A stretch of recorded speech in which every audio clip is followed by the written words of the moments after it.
Municipal de la Candidatura Popular per la memòria històrica de la batalla de l'Ebre. Senyor Santantria. Sí, gràcies, senyor alcalde.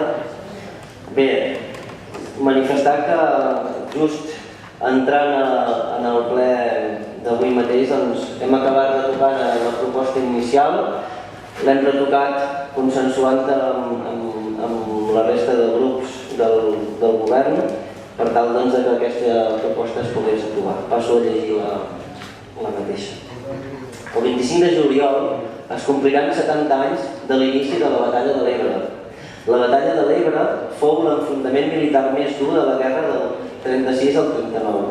Els pobles de les terres de l'Ebre, i particularment els de la Terra Alta, foren l'escenari bèl·lic d'una guerra de trinxeres sagnant, que costà la vida a desenes de milers de persones, molts dels quals eren joves de 17 i 18 anys, la lleva del biberó, mobilitzats a l'última hora. Malauradament, l'esforç bèl·lic i el sacrifici de tantes vides humanes no va poder impedir la derrota republicana i l'ocupació de Catalunya. Conseqüentment, durant 4 dècades van patir una dictadura de signe totalitari que va impedir la restitució de l'honor i la dignificació dels soldats i lluitadors morts al front de l'Ebre, molts dels quals no van rebre sepultura i encara avui dia són desapareguts de guerra. Amb l'objectiu de recuperar la memòria històrica d'aquell trist esdeveniment i com a eina de sensibilització per a la pau i els valors democràtics, el grup municipal de la CUP proposa la presa dels següents acords. 1. Instar la Federació de Municipis de Catalunya i l'Associació Catalana de Municipis a informar l'Ajuntament de Mataró dels actes previstos per retre homenatge a totes les persones que van perdre la vida a la batalla de l'Ebre o en van patir les conseqüències, de forma directa o indirecta. 2. Adhesió de l'Ajuntament de Mataró a tots els actes relacionats amb la batalla de l'Ebre informats per la Federació de Municipis de Catalunya i l'Associació Catalana de Municipis. 3. Estudiar la realització d'un acte públic a Mataró per rebre homenatge a totes les persones que van perdre la vida a la batalla de l'Ebre o que de forma directa o indirecta en van patir les conseqüències. 4. Encarregar la comissió del nomenclàtor perquè estudiï i donar nom a un carrer de la nostra ciutat amb l'objectiu de recordar les persones de Mataró mortes a la batalla de l'Ebre. 5.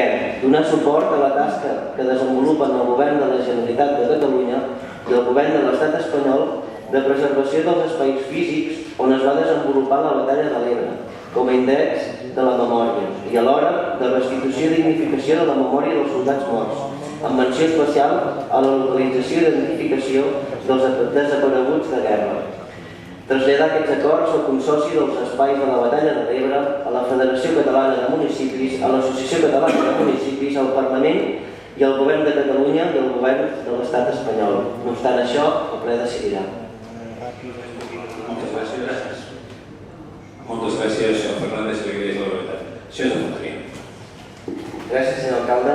Bé, dir-li al senyor Mojedano que vostè sap perfectament que la CUP fem política municipalista i que al llarg d'aquest any hem demostrat que hem tirat endavant moltes propostes i iniciatives per millorar la qualitat de vida dels mataronins i les mataronines, i això una mica és per trencar aquesta imatge que vostè ara vol crear que nosaltres només ens preocupem de qüestions simbòliques, i vostè sap perfectament que no és així. Avui hem fet aquesta proposta senzillament perquè coincideix amb el 70è aniversari d'aquesta batalla. Fins a data d'avui a Mataró no s'ha celebrat cap acte recordant aquests fets, i nosaltres el que pretenem és situar Mataró en un paper capdavanter en la recuperació d'aquesta memòria històrica, bàsicament per recuperar aquesta sensibilitat tan important que tenim totes les persones, perquè fets com aquests no tornin a ocórrer i que per tant ens puguem estalviar aquest dolor que abans vostè parlava. Moltes gràcies. Gràcies, senyor Santantria. Anem a la intervenció.